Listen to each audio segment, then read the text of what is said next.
गजेन्द्रमोक्ष स्तोत्रम्। श्रीशुक उवाच एवं व्यवसितो बुद्ध्या समाधाय मनोहृदि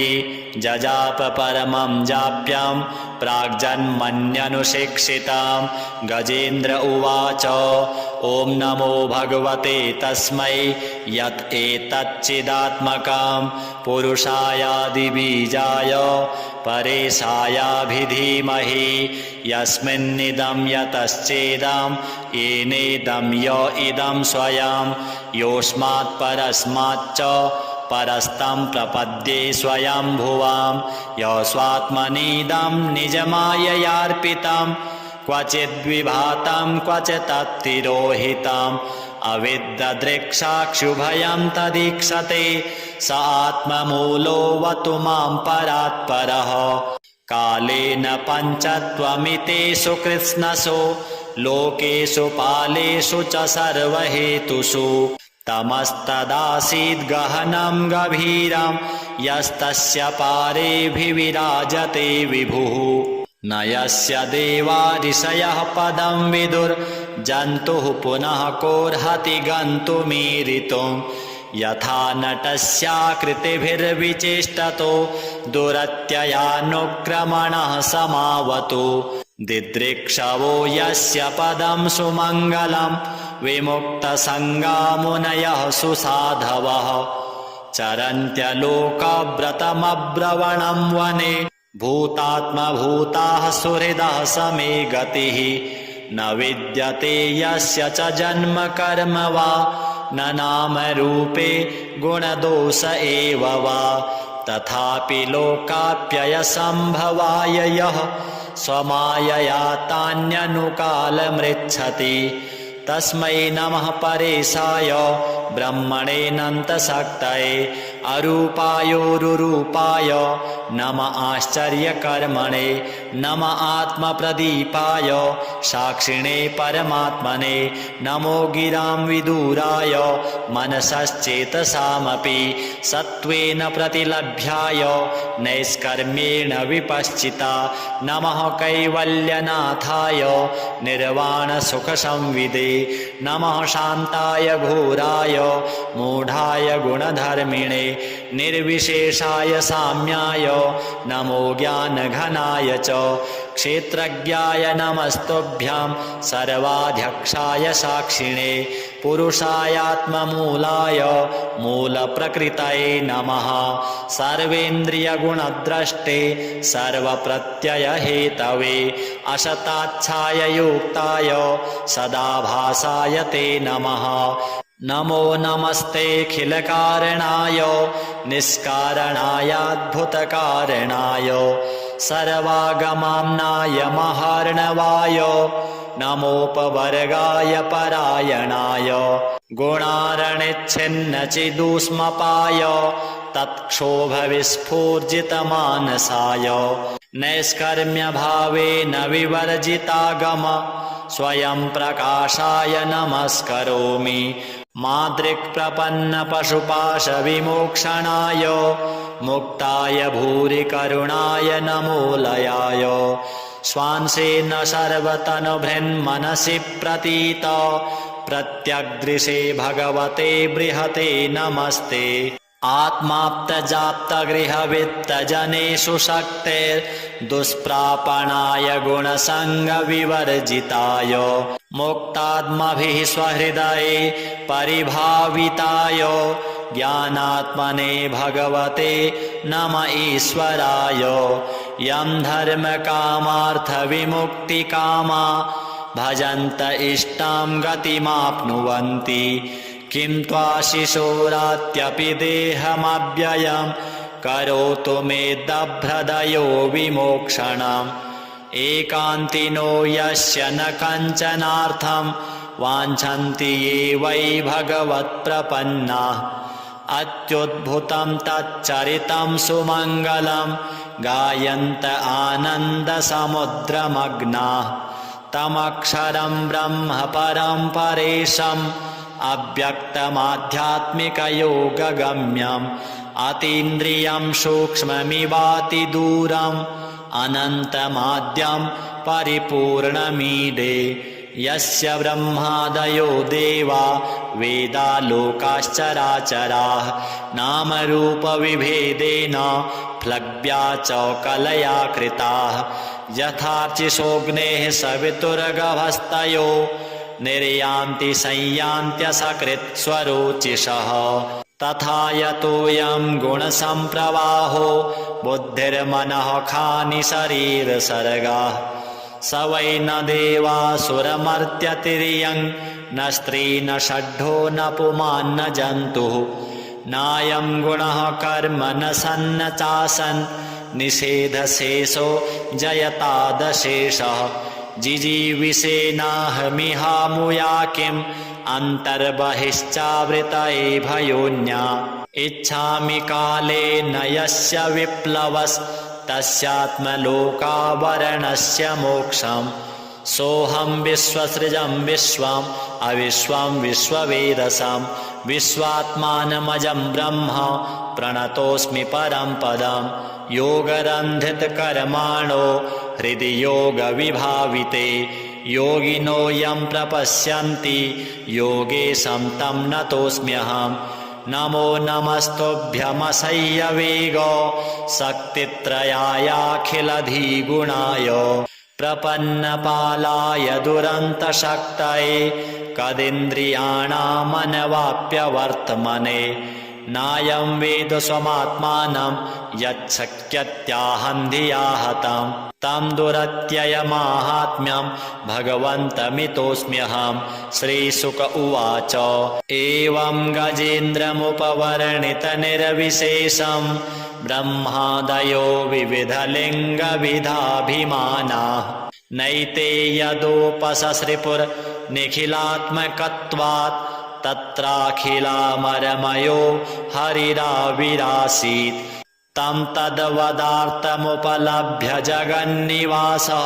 स्तोत्रं निशम्य दिविजैः सह संस्तुवद्भिः छन्दोमयेन गरुडेन समुह्यमानश्चक्रायुधोऽभ्यगमदासु यतो गजेन्द्रः सोऽन्तः सरस्युरुबलेन गृहीत आर्तो दृष्ट्वा गरुत्मतिहरिं खौपातचक्रम् उत्क्षिप्य साम्बुजकरं गिरमाह कृच्छान् नारायणाखिलगुरो भगवन्नमस्ते तं वीक्ष्य पीडितमजः सहसावतीर्य सग्राहमाशु सरसः कृपयोज्जहार ग्राहाद्विपाटितमुखात् अरिणा गजेन्द्रं सम्पश्यतां हरिरमो मुचदुस्त्रियाणां श्रीशुक उवाच एवं व्यवसितो बुद्ध्या समाधाय मनोहृदि जजाप परमं जाप्यं प्राग्जन्मन्यनुशिक्षितं गजेन्द्र उवाच ॐ नमो भगवते तस्मै यत् एतच्चिदात्मकं पुरुषायादिबीजाय परेशायाभिधीमहि यस्मिन्निदं यतश्चेदं येनेदं य इदं स्वयं योऽस्मात् परस्माच्च परस्तं प्रपद्ये स्वयंभुवां यस्वात्मनीदं निजमाययार्पितं क्वचिद्विभातं क्वचित्तिरोहितम् अविद्ददृक्साक्षुभयं तदीक्षते स आत्ममूलोऽवतु मां परात्परः कालेन पञ्चत्वमितेषु कृत्स्नसु लोकेषु पालेषु च सर्वहेतुषु तमस्तदासीद् गहनं गभीरं यस्तस्य पारेऽभिविराजते विभुः न यस्य देवा ऋषयः पदं विदुर्जन्तुः पुनः कोऽर्हति गन्तुमीरितुं यथा नटस्याकृतिभिर्विचेष्टतो दुरत्ययानुक्रमणः समावतु दिदृक्षवो यस्य पदं सुमङ्गलं विमुक्तसङ्गा मुनयः सुसाधवः चरन्त्यलोकव्रतमब्रवणं वने भूतात्मभूताः सुहृदः समे गतिः न विद्यते यस्य च जन्म कर्म वा न नामरूपे गुणदोष एव वा। तथापि लोकाप्ययसम्भवाय यः स्वमायया तान्यनुकालमृच्छति तस्मै नमः परेशाय ब्रह्मणेऽनन्तशक्तये अरूपायोरुरूपाय नम आश्चर्यकर्मणे नम आत्मप्रदीपाय साक्षिणे परमात्मने नमो गिरां विदुराय मनसश्चेतसामपि सत्त्वेन प्रतिलभ्याय नैष्कर्म्येण विपश्चिता नमः कैवल्यनाथाय निर्वाणसुखसंविदे नमः शान्ताय घोराय मूढाय गुणधर्मिणे निर्विशेषाय साम्याय नमो ज्ञानघनाय च क्षेत्रज्ञाय नमस्तुभ्यं सर्वाध्यक्षाय साक्षिणे पुरुषायात्ममूलाय मूलप्रकृतये नमः सर्वेन्द्रियगुणद्रष्टे सर्वप्रत्ययहेतवे असताच्छाय युक्ताय सदाभासाय ते नमः नमो नमस्तेऽखिलकारणाय निष्कारणायाद्भुतकारणाय सर्वागमाम्नाय महार्णवाय नमोपवर्गाय परायणाय गुणारणिच्छिन्नचिदुष्मपाय तत्क्षोभविस्फूर्जितमानसाय नैष्कर्म्यभावेन विवर्जितागम स्वयं प्रकाशाय नमस्करोमि मादृक्प्रपन्नपशुपाशविमोक्षणाय मुक्ताय भूरिकरुणाय नमोलयाय स्वांसेन सर्वतनुभृन्मनसि प्रतीत प्रत्यग्दृशे भगवते बृहते नमस्ते आत्माप्तजाप्तगृहवित्तजनेषु शक्तेर्दुष्प्रापणाय गुणसङ्गविवर्जिताय मुक्तात्मभिः स्वहृदये परिभाविताय ज्ञानात्मने भगवते नम ईश्वराय यं धर्मकामार्थविमुक्तिकामा भजन्त इष्टां गतिमाप्नुवन्ति किं त्वाशिशोरात्यपि देहमव्ययं करोतु मे दभ्रदयो विमोक्षणम् एकान्तिनो यस्य न कञ्चनार्थं वाञ्छन्ति ये वै भगवत्प्रपन्नाः अत्युद्भुतं तच्चरितं सुमङ्गलं गायन्त आनन्दसमुद्रमग्नाः तमक्षरं ब्रह्म परं परेशम् अव्यक्तमाध्यात्मिकयोगगम्यम् अतीन्द्रियं सूक्ष्ममिवातिदूरम् अनन्तमाद्यं परिपूर्णमीडे यस्य ब्रह्मादयो देवा वेदा लोकाश्चराचराः नामरूपविभेदेन फ्लग्व्या च कलया कृताः यथार्चिषोऽग्नेः सवितुर्गभस्तयो निर्यान्ति संयान्त्यसकृत्स्वरोचिषः तथा यतोऽयं गुणसम्प्रवाहो बुद्धिर्मनः खानि शरीरसर्गाः स वै न देवासुरमर्त्यतिर्यं न स्त्री न षड्ढो न पुमान् न जन्तुः नायं गुणः कर्म न सन्न चासन् निषेधशेषो जयतादशेषः जिजीविषेनाहमिहामुया किम् अन्तर्बहिश्चावृतये भयोन्या इच्छामि काले न यस्य विप्लवस्तस्यात्मलोकावरणस्य मोक्षम् सोऽहं विश्वसृजं विश्वम् अविश्वं विश्ववेदसं विश्वात्मानमजं ब्रह्म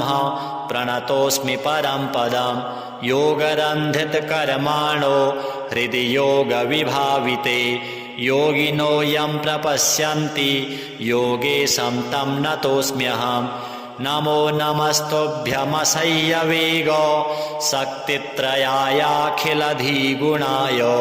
प्रपन्नपालाय दुरन्तशक्तये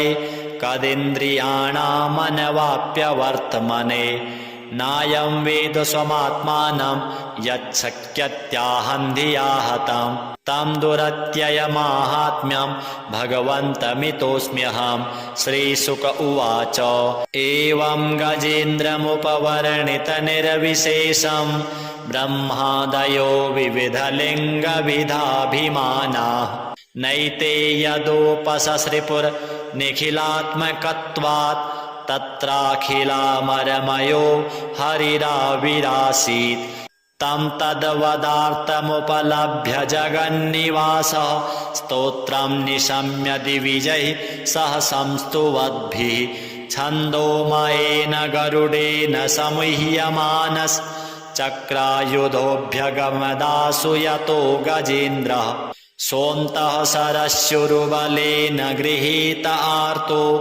दृष्ट्वा गरुत्मतिहरिं खौपात चक्रम्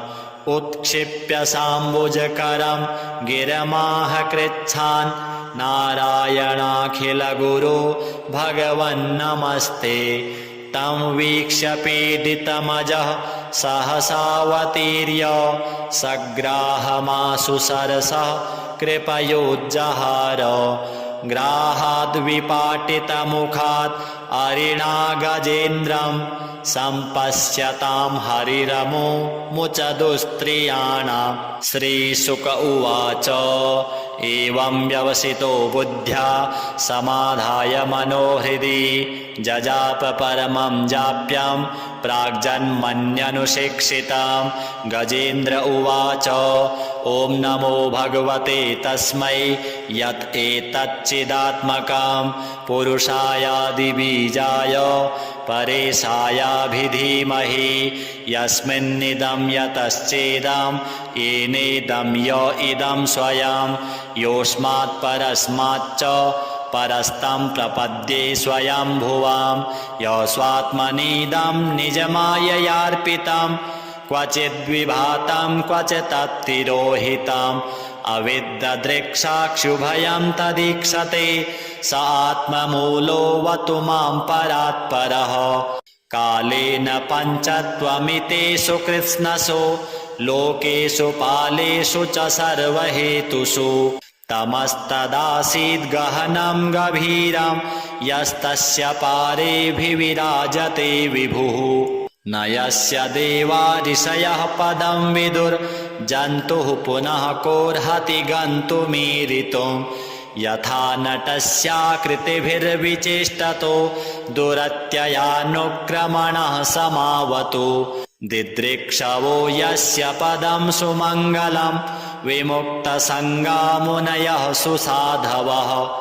चरन्त्यलोकव्रतमब्रवणं वने भूतात्मभूताः सुहृदः समे गतिः न विद्यते यस्य च जन्म कर्म वा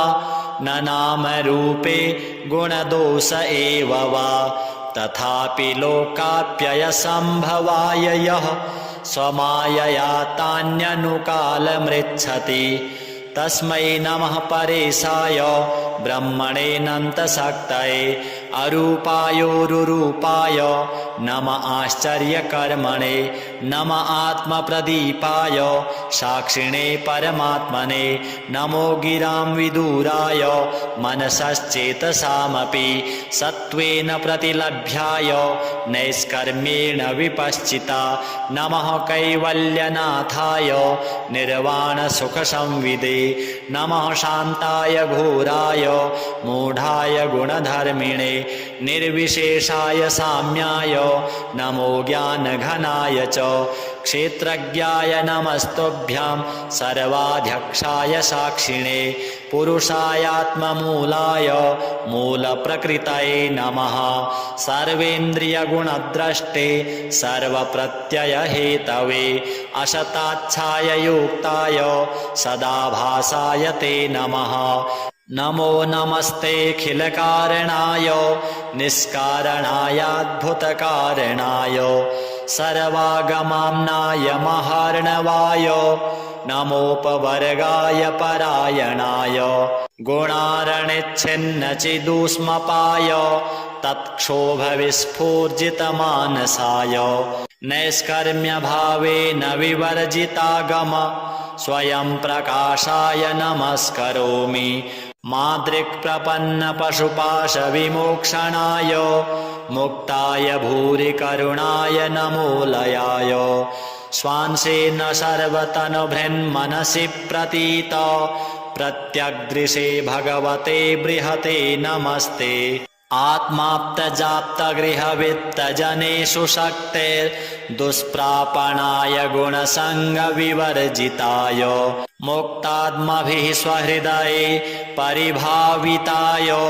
ज्ञानात्मने भगवते नम ईश्वराय यं धर्मकामार्थविमुक्तिकामा भजन्त इष्टां गतिमाप्नुवन्ति किं त्वाशिशोरात्यपि देहमव्ययं करोतु मे दभ्रदयो विमोक्षणम् एकान्तिनो यस्य न कञ्चनार्थं वाञ्छन्ति ये वै भगवत्प्रपन्नाः अत्युद्भुतं तच्चरितं सुमङ्गलं गायन्त आनन्दसमुद्रमग्नाः तमक्षरं ब्रह्म परं परेशम् अव्यक्तमाध्यात्मिकयोगगम्यम् अतीन्द्रियं सूक्ष्ममिवातिदूरम् अनन्तमाद्यं परिपूर्णमीडे यस्य ब्रह्मादयो देवा वेदा लोकाश्चराचराः नामरूपविभेदेन प्लव्या च कलया कृताः यथार्चिषोऽग्नेः सवितुर्गभस्तयो निर्यान्ति संयान्त्यसकृत् स्वरोचिषः तथा यतोऽयं गुणसम्प्रवाहो बुद्धिर्मनः खानि शरीरसर्गाः स वै न देवासुरमर्त्यतिर्यं न स्त्री न षड्ढो न पुमान् न जन्तुः नायं गुणः कर्म न सन्न चासन् निषेधशेषो जयतादशेषः जिजीविषेनाहमिहामुया किम् अन्तर्बहिश्चावृतये भयोन्या इच्छामि काले न यस्य विप्लवस्तस्यात्मलोकावरणस्य मोक्षम् सोऽहं विश्वसृजं विश्वम् अविश्वं विश्ववेदसं विश्वात्मानमजं ब्रह्म प्रणतोऽस्मि परं पदम् योगरन्धितकर्माणो हृदि योगविभाविते योगिनो यं प्रपश्यन्ति योगेशं तं नतोऽस्म्यहम् नमो नमस्तुभ्यमसह्यवेग शक्तित्रयायाखिलधिगुणाय प्रपन्नपालाय दुरन्तशक्तये कदिन्द्रियाणामनवाप्यवर्त्मने नायं वेद स्वमात्मानं यच्छक्यत्याहं धिया हतं तं दुरत्ययमाहात्म्यं भगवन्तमितोऽस्म्यहं श्रीशुक उवाच एवं गजेन्द्रमुपवर्णितनिर्विशेषं ब्रह्मादयो विविधलिङ्गविधाभिमानाः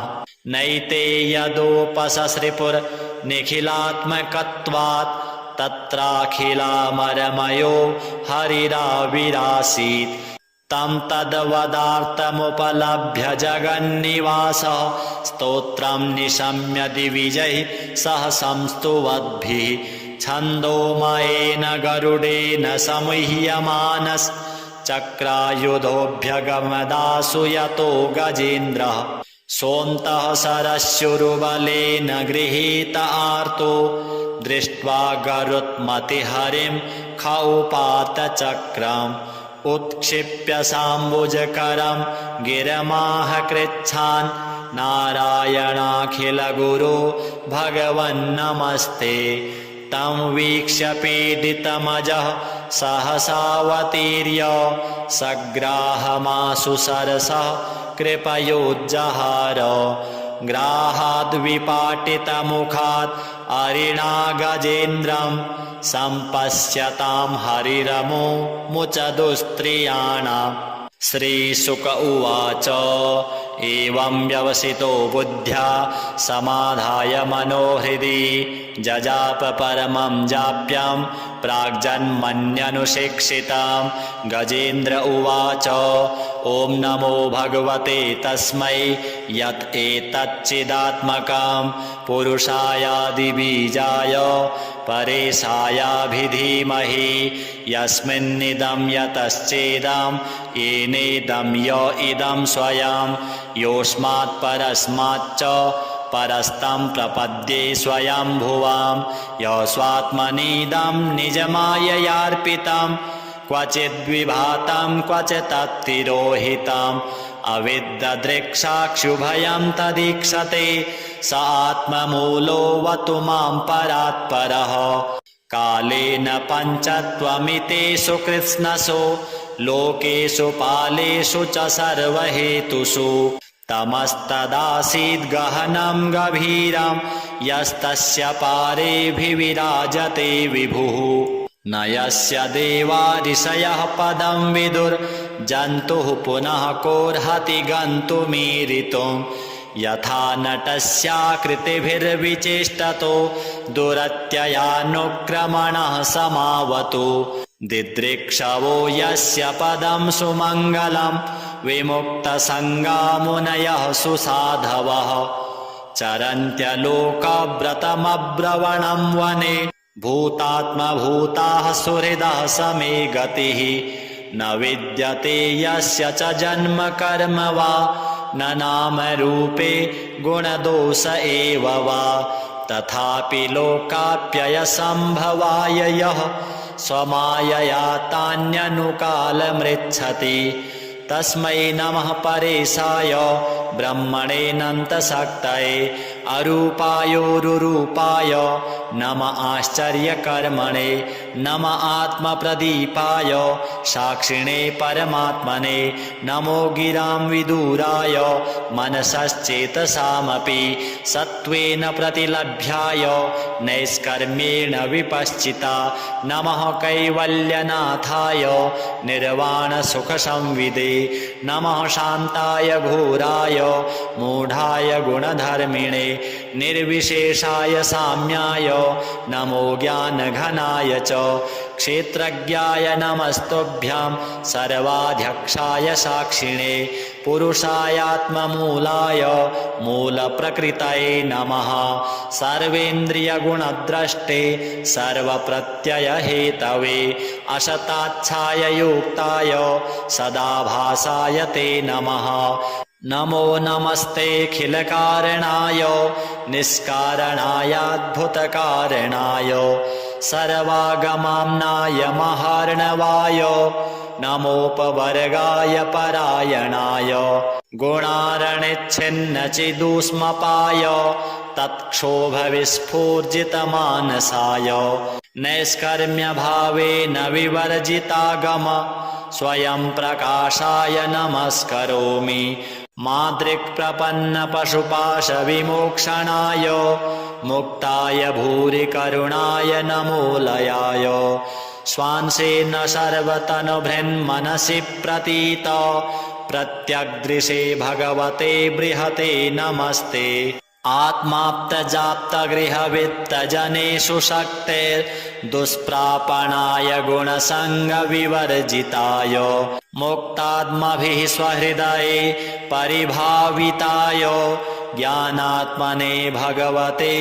नम ईश्वराय यं धर्मकामार्थविमुक्तिकामा भजन्त इष्टां गतिमाप्नुवन्ति किं त्वाशिशोरात्यपि देहमव्ययं करोतु मे दभ्रदयो विमोक्षणम् एकान्तिनो यस्य न कञ्चनार्थं वाञ्छन्ति ये वै भगवत्प्रपन्नाः अत्युद्भुतं तच्चरितं सुमङ्गलं गायन्त आनन्दसमुद्रमग्नाः तमक्षरं ब्रह्म परं परेशम् अव्यक्तमाध्यात्मिकयोगगम्यम् अतीन्द्रियं सूक्ष्ममिवातिदूरम् अनन्तमाद्यं परिपूर्णमीडे यस्य ब्रह्मादयो देवा वेदा लोकाश्चराचराः नामरूपविभेदेन प्लव्या च कलया कृताः यथार्चिषोऽग्नेः सवितुर्गभस्तयो निर्यान्ति संयान्त्यसकृत् स्वरोचिषः तथा यतोऽयं गुणसम्प्रवाहो बुद्धिर्मनः खानि शरीरसर्गाः स वै न देवासुरमर्त्यतिर्यं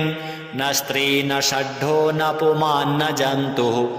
नायं गुणः कर्म न सन्न चासन् निषेधशेषो जयतादशेषः जिजीविषेनाहमिहामुया किम् अन्तर्बहिश्चावृतये भयोन्या इच्छामि काले न यस्य विप्लवस्तस्यात्मलोकावरणस्य मोक्षम् सोऽहं विश्वसृजं विश्वम् अविश्वं विश्ववेदसं विश्वात्मानमजं ब्रह्म प्रणतोऽस्मि परं पदम् योगरन्धितकर्माणो हृदि योगविभाविते योगिनो यं प्रपश्यन्ति योगेशं तं नतोऽस्म्यहम् नमो नमस्तुभ्यमसह्यवेग शक्तित्रयायाखिलधिगुणाय प्रपन्नपालाय दुरन्तशक्तये कदिन्द्रियाणामनवाप्यवर्तमने नायं वेद स्वमात्मानं यच्छक्यत्याहं धिया हतं तं दुरत्ययमाहात्म्यं भगवन्तमितोऽस्म्यहं श्रीशुक उवाच एवं गजेन्द्रमुपवर्णितनिर्विशेषं ब्रह्मादयो विविधलिङ्गविधाभिमानाः नैते यदोपससृपुर्निखिलात्मकत्वात् तत्राखिलामरमयो हरिराविरासीत् तं तद्वदार्थमुपलभ्य जगन्निवासः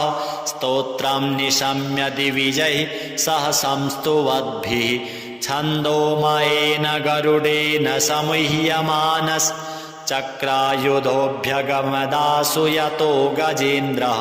सोऽन्तः सरस्युरुबलेन गृहीत आर्तो दृष्ट्वा गरुत्मतिहरिं खौपात चक्रम् उत्क्षिप्य साम्बुजकरं गिरमाह कृच्छान् नारायणाखिलगुरो भगवन्नमस्ते तं वीक्ष्य पीडितमजः सहसावतीर्य सग्राहमाशु सरसः कृपयोज्जहार ग्राहाद्विपाटितमुखात् अरिणा गजेन्द्रं सम्पश्यतां हरिरमो मुचदुस्त्रियाणाम् श्रीशुक उवाच एवं व्यवसितो बुद्ध्या समाधाय मनोहृदि जजाप परमं जाप्यं प्राग्जन्मन्यनुशिक्षितां गजेन्द्र उवाच ॐ नमो भगवते तस्मै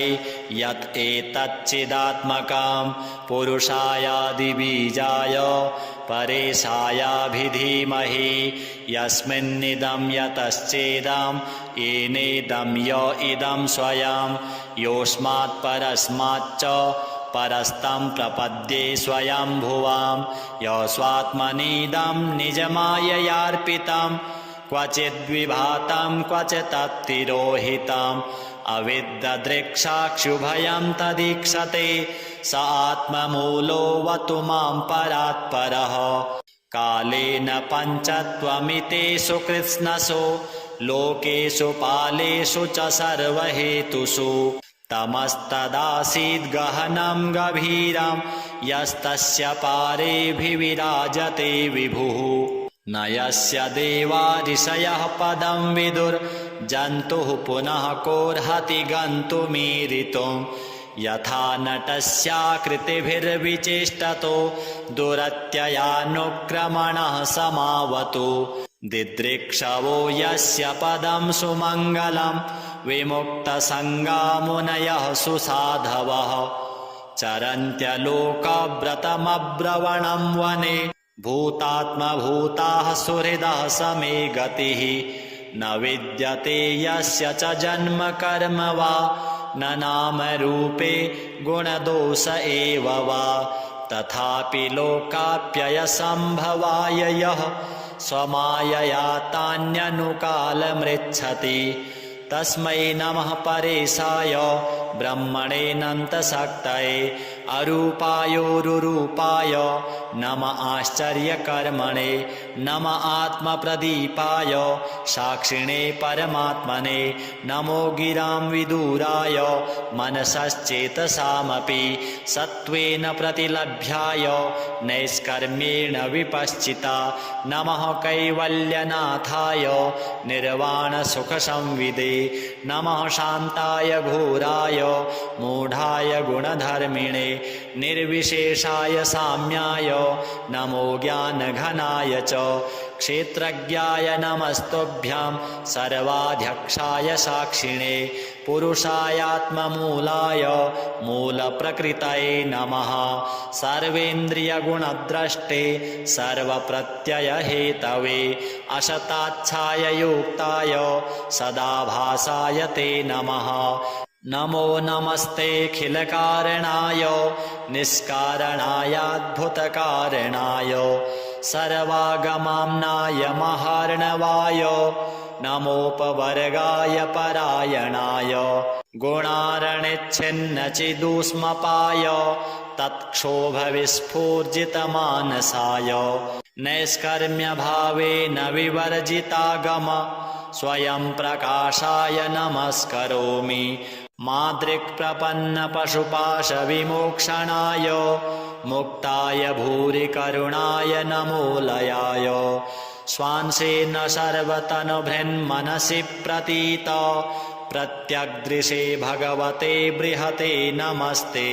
आत्माप्तजाप्तगृहवित्तजनेषु शक्तेर्दुष्प्रापणाय गुणसङ्गविवर्जिताय मुक्तात्मभिः स्वहृदये परिभाविताय ज्ञानात्मने भगवते नम ईश्वराय यं धर्मकामार्थविमुक्तिकामा भजन्त इष्टां गतिमाप्नुवन्ति किं त्वाशिशोरात्यपि देहमव्ययं करोतु मे दभ्रदयो विमोक्षणम् एकान्तिनो यस्य न कञ्चनार्थं वाञ्छन्ति ये वै भगवत्प्रपन्नाः अत्युद्भुतं तच्चरितं सुमङ्गलं गायन्त आनन्दसमुद्रमग्नाः तमक्षरं ब्रह्म परं परेशम् अव्यक्तमाध्यात्मिकयोगगम्यम् अतीन्द्रियं सूक्ष्ममिवातिदूरम् अनन्तमाद्यं परिपूर्णमीडे यस्य ब्रह्मादयो देवा वेदा लोकाश्चराचराः नामरूपविभेदेन प्लव्या च कलया कृताः यथार्चिषोऽग्नेः सवितुर्गभस्तयो निर्यान्ति संयान्त्यसकृत्स्वरोचिषः तथा यतोऽयं गुणसम्प्रवाहो बुद्धिर्मनः खानि शरीरसर्गाः स वै न देवासुरमर्त्यतिर्यं न स्त्री न षड्ढो न पुमान् न जन्तुः नायं गुणः कर्म न सन्न चासन् निषेधशेषो जयतादशेषः जिजीविषेनाहमिहामुया किम् अन्तर्बहिश्चावृतये भयोन्या इच्छामि काले न यस्य विप्लवस्तस्यात्मलोकावरणस्य मोक्षम् सोऽहं विश्वसृजं विश्वम् अविश्वं विश्ववेदसं विश्वात्मानमजं ब्रह्म प्रणतोऽस्मि परं पदं योगरन्धितकर्माणो हृदि योगविभाविते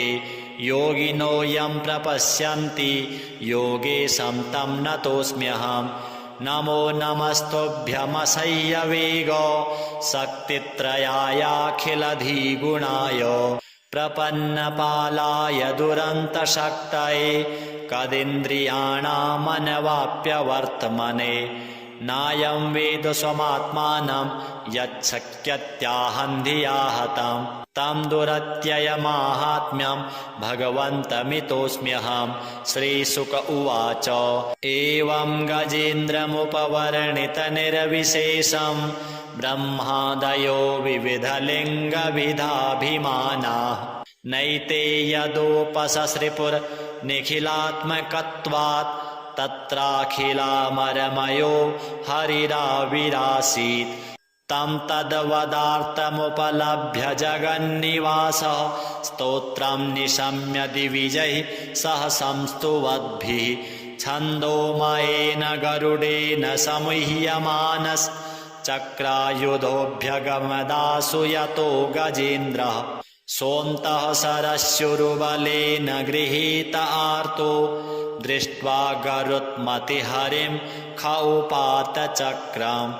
उत्क्षिप्य साम्बुजकरं गिरमाह कृच्छान् नारायणाखिलगुरो भगवन्नमस्ते तं वीक्ष्य पीडितमजः